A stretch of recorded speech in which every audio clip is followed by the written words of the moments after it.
మౌనము ప్రణయగానము మనసుదానము తెలుసుకో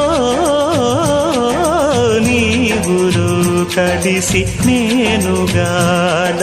తోడుగా పిలిచి వలచాలే శిలలే చిగురించిన శిల్పం చెలిగా పిలిచే కనులే పండించిన స్వప్నం నిజమై నిలిచే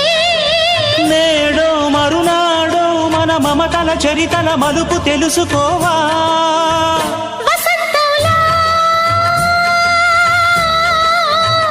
వచ్చిపోవా ఇలా నిరీక్షించే కంటికే పాపలా